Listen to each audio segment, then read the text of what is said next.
Hoy voy a hablar acerca del poder de proclamar la palabra de Dios. Todo creyente debe entender que si queremos desatar el poder de Dios sobre nuestras vidas, tenemos que confesar las palabras que Dios dijo ya. Y las palabras que Dios dijo están escritas en la Biblia. Ahora bien, cuando nuestra proclamación de la palabra va acompañada de fe, hay más poder. Acordémonos que el mismo Dios dijo que sin fe es imposible agradarlo. Por ejemplo, cuando Dios llamó a Moisés para que liberara al pueblo de Egipto, Dios le preguntó: ¿qué tienes en la mano? Vaya conmigo a Éxodo capítulo 6.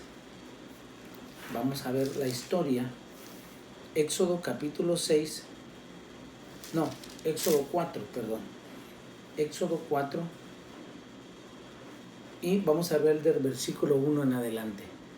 Entonces Moisés respondió diciendo: He aquí que ellos no me creerán ni oirán mi voz, porque dirán: ¿no te ha parecido Jehová? Y Jehová dijo: ¿qué es esto que tienes en tu mano? Y él respondió: una vara. Él le dijo: échala en tierra. Y él la echó en tierra y se hizo una culebra, y Moisés huía de ella. Oiga. Entonces dijo Jehová a Moisés: extiende tu mano y tómala por la cola. Y él extendió su mano y la tomó, y se volvió vara en su mano. Por esto creerán que se te ha aparecido Jehová, el Dios de tus padres, el Dios de Abraham, Dios de Isaac y Dios de Jacob. Le dijo además Jehová: mete ahora tu mano en tu seno. Y él metió la mano en su seno, y cuando sacó, he aquí que su mano estaba leprosa como la nieve. Y dijo: vuelve a meter tu mano en tu seno. Y él volvió a meter su mano en su seno, y al sacarla de nuevo del seno, he aquí que se había vuelto como la otra carne. Si aconteciere que no te creyeren ni obedecieren a la voz de la primera señal, creerán a la voz de la postrera. Ahora vaya al verso 17. Y tomarás en tu mano esta vara, con la cual harás las señales. Cada vez que Dios quería que Moisés obrara un milagro en la tierra de Egipto, él tenía que extender su vara. Ahora, nosotros, ¿qué tenemos en la mano? ¿Qué ha puesto Dios en nuestras manos a los cristianos? La palabra de Dios. Esa es nuestra vara. El Salmo, capítulo 33. Ahora vayamos al libro de los Salmos, en el capítulo 33. Solo le estoy explicando acerca de qué relación había de la vara con la palabra. Versículo 6. Y dice: por la palabra de Jehová fueron hechos los cielos. Vea, y todo el ejército de ellos por el aliento de su boca. Por la palabra de Jehová fueron hechos los cielos, y todo el ejército de ellos por el aliento de su boca. ¿Cómo fueron hechos los cielos? Por la palabra que salió de la boca de Dios. Y todo el ejército de ellos, dice, las estrellas, las galaxias, las constelaciones, por el aliento de su boca. Y la palabra aliento en el hebreo es ruah, que significa espíritu. Así que la palabra de Dios y el Espíritu Santo siempre van a trabajar juntos. Si no buscamos a Dios en oración, en ayuno, vamos a hablar solo palabras huecas que no tienen poder.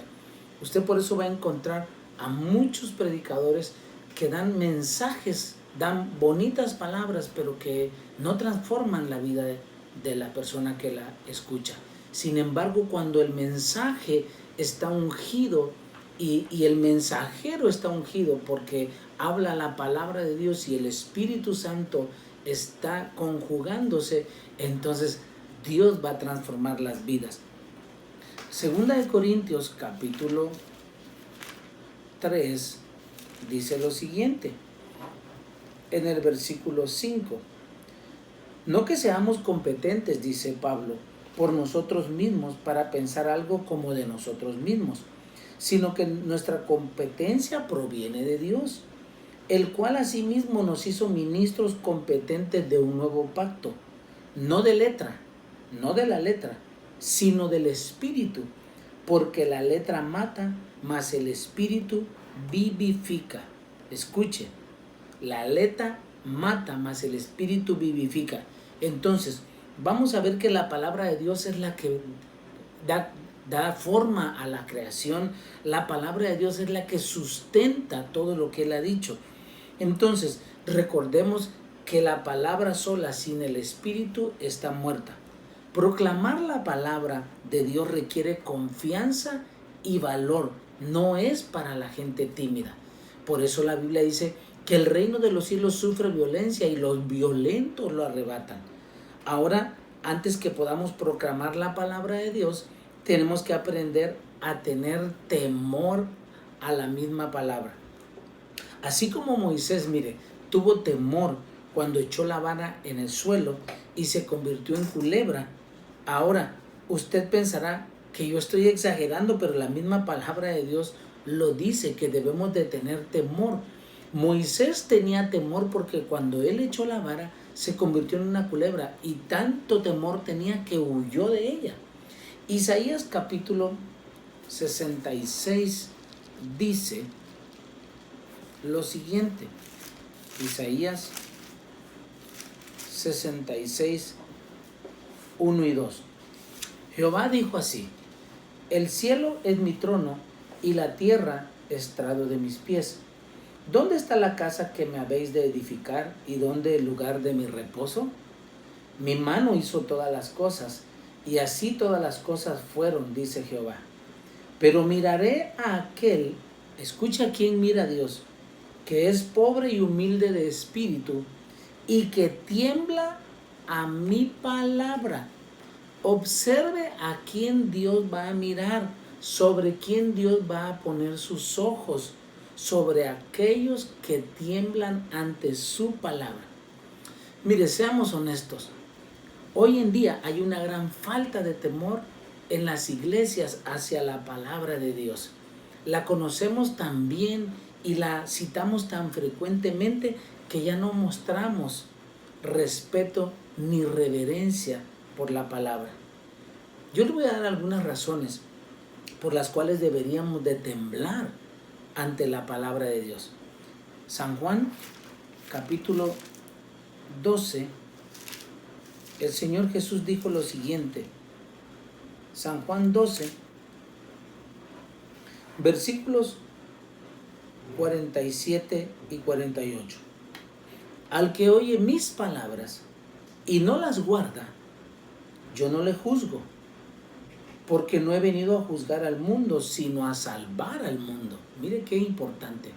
Jesús vino a salvar a la humanidad. El que me rechaza y no recibe mis palabras, tiene quien le juzgue. La palabra que he hablado, ella le juzgará en el día postrero. Vea qué tremendo. La misma palabra nos va a juzgar en el día del juicio. Jesús no habló nada que no oyera del Padre. Y cuando Él hablaba, hablaba la verdad, hablaba lo que el Padre estaba hablando, eso habló Él. Ahí mismo en el capítulo 14, versículo 23. Respondió Jesús y le dijo: el que me ama, mi palabra guardará. Si yo le pregunto, ¿usted ama a Dios? Usted va a decir que sí. Todos los creyentes, aún los incrédulos, dicen que aman a Dios. Pero Él dijo algo bien interesante: el que me ama, mi palabra guardará. Si tú y yo somos cristianos, si tú y yo decimos creer en el Señor, tenemos que obedecer su palabra, vivir su palabra, guardar su palabra. El que me ama, mi palabra guardará, y mi Padre le amará. No hay otra forma en la que el Padre pueda amarnos, sino es que amando la palabra que Jesús habló. Mi Padre le amará y vendremos a Él y haremos morada con Él. Usted sabe perfectamente que la palabra dice que nosotros somos templo del Espíritu Santo. Pero si nosotros no pasamos tiempo en la palabra, si nosotros no proclamamos la palabra, no conocemos la palabra, Entonces, ¿cómo va a venir a morar Dios con nosotros? Si queremos que Dios viva en nosotros, debemos amar su palabra y guardarla. La palabra de Dios solo tendrá efecto en nuestras vidas cuando hayamos aprendido a reverenciarla, cuando hayamos aprendido a temblar ante ella. Recuerde, Moisés comenzó a temblar ante la culebra, que era símbolo de la palabra. Y vea que Dios le dice, tómala por la cola. Y si usted sabe, nadie toma una culebra por la cola. Se toma por el cuello, por la cabeza, para inmovilizarla. Si usted la toma por la cola, la culebra puede doblar la cabeza y morderle. Pero sin embargo, él confió en Dios. Y Dios le dijo, tómala por la cola, porque él estaba temblando. Y la segunda cosa que Moisés hizo fue tomar la vara con su mano. Vamos a ver el Salmos 149. Salmo 149, versículo 5 en adelante. Ahorita va a ver lo importante que es proclamar la palabra de Dios. Regocíguense los santos por su gloria, esos somos nosotros, y canten aún sobre sus camas. Exalten a Dios con sus gargantas, y espada de dos filos en sus manos, para ejecutar venganza entre las naciones y castigo entre los pueblos, para aprisionar a sus reyes con grillos y a sus nobles con cadenas de hierro, para ejecutar en ellos el juicio decretado. Gloria sea esto para todos sus santos. Aleluya. Vea, Dios comienza diciendo, regocíjense los santos por su gloria y canten aún sobre sus camas. Dios se mueve en medio de la alabanza. Y cuando está hablando, regocíjense los santos, esto se refiere a creyentes verdaderamente comprometidos con el Señor y que canten sobre sus camas, exalten a Dios con sus gargantas y espada de dos filos en sus manos. Vea, en las manos estos santos tienen la espada de dos filos, y cuando la Biblia hace referencia a la espada, está hablando de la palabra de Dios. Hebreos 4:12 nos habla que la palabra de Dios es más cortante que toda espada de dos filos. Efesios capítulo 6 nos dice que la palabra de Dios es la espada del Espíritu. Entonces, según este salmo, con la palabra de Dios, vea que dice también, para ejecutar venganza entre las naciones y castigo entre los pueblos. Para eso nos ha llamado el Señor. Versículo 8 dice, para aprisionar a sus reyes con grillos y a sus nobles con cadenas de hierro. Tal parece que cuando está hablando aquí se refiere a los principados y a las potestades. Recuerde que el Señor le ha dado poder a la iglesia para hollar serpientes y escorpiones contra toda fuerza del enemigo. Ahora, Dios es el que está decretando juicio. Dice, para ejecutar en ellos juicio decretado. Nosotros, a través de la palabra de Dios, ejecutamos el juicio que Dios ya decretó contra Satanás y todos sus ángeles. Él está enjuiciado. Para ellos no hay perdón. Pero Dios emitió ese juicio y nosotros lo ejecutamos. Dice que Él ha decretado contra ellos un juicio, pero nos ha tocado a los santos ejecutar esos juicios. ¿Y cómo los ejecutamos nosotros? Proclamando la palabra de Dios con fe. Después de que Moisés tomó la vara, mire, Él la extendió y pasaron el mar en seco.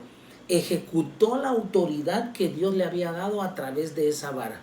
Después que ellos pasaron en seco, Moisés vuelve a extender la vara y ejecuta el juicio que Dios había decretado contra Egipto y contra Faraón. Y ahí fue cuando las aguas del mar se cerraron y murieron, porque ese era el juicio que Dios había decretado. Recuerde que Egipto es figura del mundo y Faraón es figura de Satanás. Nosotros tenemos que hacer lo mismo. Debemos proclamar la palabra de Dios ante cualquier situación. Y recuerde que la manera más eficaz de desatar el poder de Dios es proclamar la palabra de Dios con fe y bajo la unción del Espíritu Santo. La palabra y el Espíritu funcionan de manera coordinada. No puede ir uno sin el otro. Recordemos entonces que es el Espíritu Santo que actúa a través de la palabra. Ahora, ¿cómo podemos nosotros defendernos cuando somos atacados del enemigo? Hay muchos versículos que usted va a encontrar en la palabra de Dios con los cuales usted se puede defender proclamándolo. Si usted se recuerda, y eso está en Lucas, vaya conmigo a Lucas capítulo 4, cuando el Señor Jesús fue tentado en el desierto. Versículo 1. Jesús, lleno del Espíritu Santo, volvió del Jordán y fue llevado por el Espíritu al desierto por 40 días y era tentado por el diablo. Y no comió nada en aquellos días, pasados los cuales tuvo hambre. Entonces el diablo le dijo: si eres hijo de Dios, di a esta piedra que se convierta en pan. Jesús respondiendo le dijo: escuche, escrito está. Y cuando dijo él escrito está, él estaba diciendo: Dios ha dicho en su palabra, no solo de pan vivirá el hombre, sino de toda palabra que sale de la boca de Dios.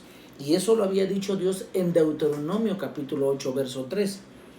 Y le llevó al diablo a un monte y le mostró en un momento todos los reinos de la tierra. Y le dijo el diablo: a ti te daré toda esta potestad y la gloria de ellos, porque a mí me ha sido entregada y a quien quiero la doy.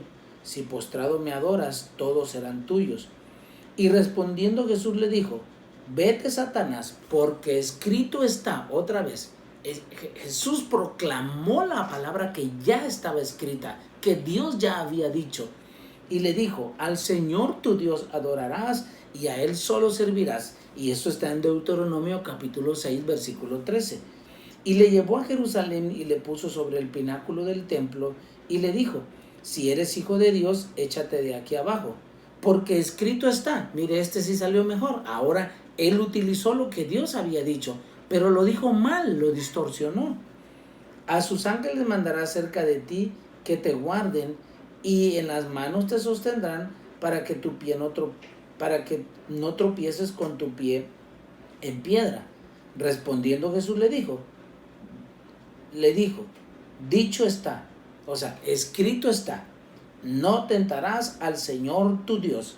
Deuteronomio 6, versículo 16. ¿Se da cuenta? Entonces, vamos a ver algunos versículos con los cuales nos podemos nosotros defender cuando somos atacados por el enemigo.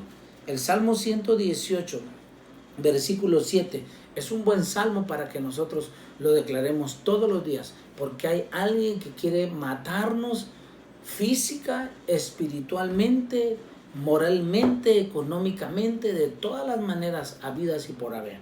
Pero el Salmo 118, verso 17 dice: no moriré, sino que viviré y contaré las obras de Jehová. Isaías 54 dice en su verso 17: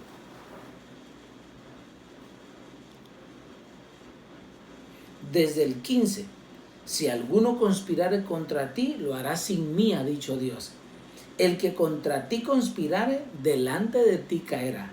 He aquí yo hice al herrero que sopla las ascuas en el fuego y que saca la herramienta para su obra, y yo he creado al destructor para destruir. Ninguna arma forjada contra ti prosperará, aleluya, y condenarás toda lengua que se levante contra ti en juicio. Esta es la herencia de los siervos de Jehová. Usted es un siervo de Dios, y su salvación de mí vendrá, dijo Jehová. Así que cuando el enemigo quiere hacernos daños, tenemos dos versículos formidables para declarar y proclamar lo que Dios ha dicho que Él va a hacer cuando nosotros proclamemos su palabra con fe, bajo la unción del Espíritu Santo. Ahora bien, muchas veces, mire, el enemigo usa a personas para hacernos daño o para maldecirnos. Pero debemos recordar que nuestra milicia, nuestra lucha, no es contra sangre y carne, no es contra esas personas, sino contra fuerzas espirituales, o sea, contra demonios que se mueven detrás de esas personas. Efesios capítulo 6 lo explica muy bien. Por lo tanto, nosotros debemos bendecir a esas personas, ya que la justicia de Dios obra por medio del amor.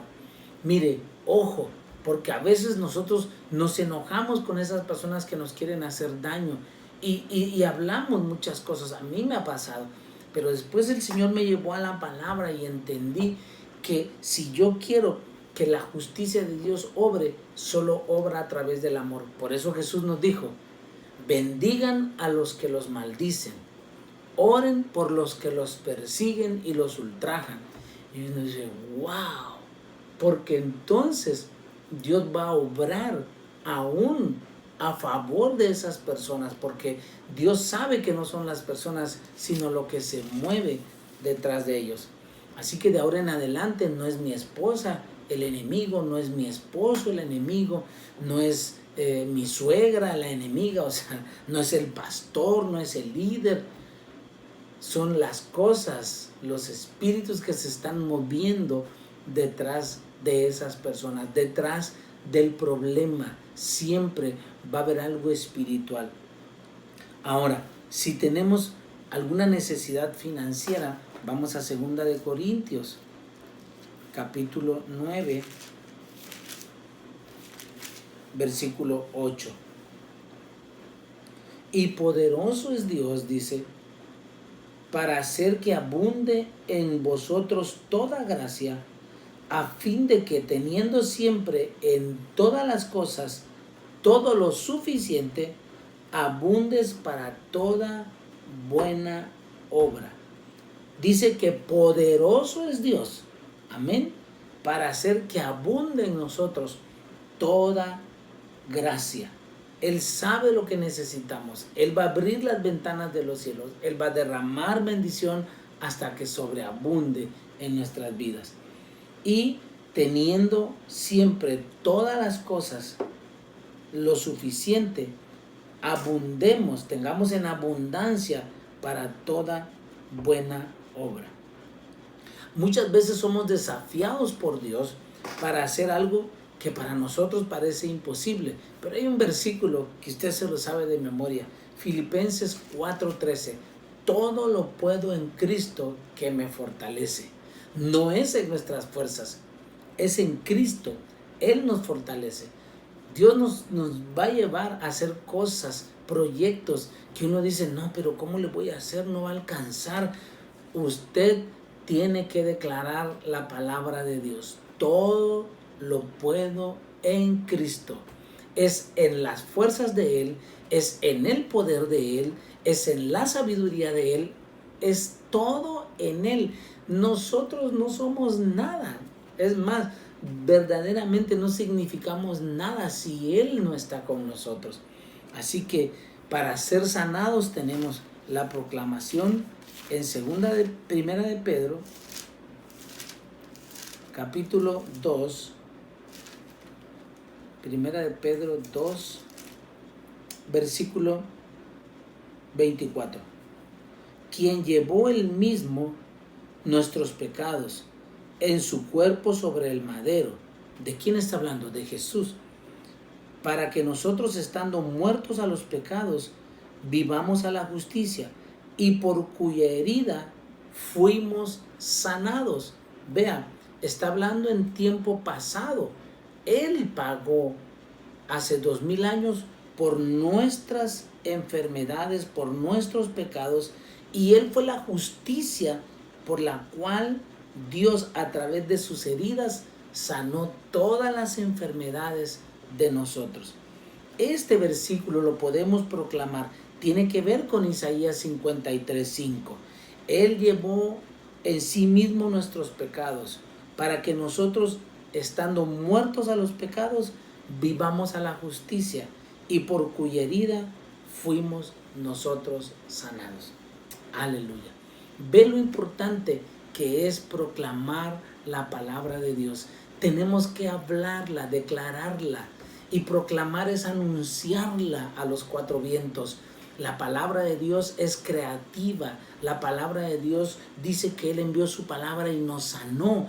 Entonces necesitamos decir la palabra, orar la palabra, cantar la palabra ante cualquier situación. Vea por qué es importante. Aún la Biblia dice que Dios se mueve en medio de la alabanza de su pueblo. Ahora entiendo por qué. Porque cuando los cantos están dirigidos y conformados de acuerdo a la Escritura, ¡wow!, la presencia de Dios desciende. Cuando nosotros predicamos su palabra con fe, bajo la unción del Espíritu Santo, las vidas son transformadas, el hombre es cambiado, los corazones son tocados y Dios es glorificado. Amén. Así que usted y yo tenemos que proclamar la palabra de Dios. Si quiere que su vida cambie, si quiere que su vida sea transformada, comience a proclamar la palabra. Saque versículos de sanidad, de bendición financiera para los hijos, bendiciendo a los hijos, reprendiendo demonios. Aquí está, en la palabra de Dios. Y póngale más atención a lo que Dios ha dicho a su palabra que a lo que el mundo diga. Dios nos ha dicho que el cielo y la tierra van a pasar, pero su palabra no pasará. Ella permanece para siempre. Es esta palabra la que nos va a juzgar en el día postrero. Vamos a orar. Yo deseo con todo mi corazón que la palabra de Dios, que es viva y eficaz, penetre en nuestros corazones, transforme nuestras vidas y podamos entender por qué es importante que la palabra de Dios esté en nuestra boca. A Josué le dijo en Josué 1:8, medita en este libro de la ley de día y de noche, proclama este libro y entonces harás prosperar tu camino. Pero Él va a estar, yo voy a estar contigo, le dijo Dios. Cuando nosotros proclamamos su palabra, Él está ahí presente, peleando por nosotros, ¿verdad? Cubriéndonos, bendiciéndonos. Y esta palabra dice que Él volverá pronto. Así que hay que buscar al Señor, iglesia. Hay que proclamar su palabra. Oremos. Padre, te damos gracias en esta mañana, porque tu palabra, Señor, es viva, es eficaz, está viva, porque tú vives. Esta palabra nos dice que tú resucitaste al tercer día, que estás sentado a la diestra del Padre, que volverás coronado de gloria como Rey de reyes y Señor de señores. Esta palabra dice que tú llevaste toda enfermedad en la cruz del Calvario y por tus llagas fuimos nosotros curados. Esta palabra dice, Señor, que tú, Señor, moras en medio de la alabanza de tu pueblo. Esta palabra dice que podré confiar en ti y estar confiado en todo momento porque tú estás con nosotros. Gracias, Padre. Bendice a tu iglesia, bendice a tu pueblo y que cada día, Señor, podamos proclamar tu palabra, declarar tu palabra. Por las noches, Señor, podemos decir confiadamente, en paz me acostaré y así mismo dormiré, porque solo tú, Jehová, me haces vivir confiadamente. Gracias, Señor. Gracias por este día donde entendimos que tu palabra tiene poder. Tu palabra tiene que morar en nuestros corazones. Tiene que haber abundancia de tu palabra en nuestra boca. En el nombre de Jesús. Amén y amén. Gracias, que Dios le bendiga este domingo. Le invitamos como cada domingo a que participe dando el diezmo y la ofrenda del Señor. Esta palabra dice que es cosa santísima. No se quede con lo que no es suyo, es del Señor. Y gracias por su obediencia, por su fidelidad. Gracias verdaderamente porque Dios ha sido bueno. Él ha abierto las ventanas de los cielos y ha hecho que sobre y abunde. Dios le bendiga. Cuídese mucho.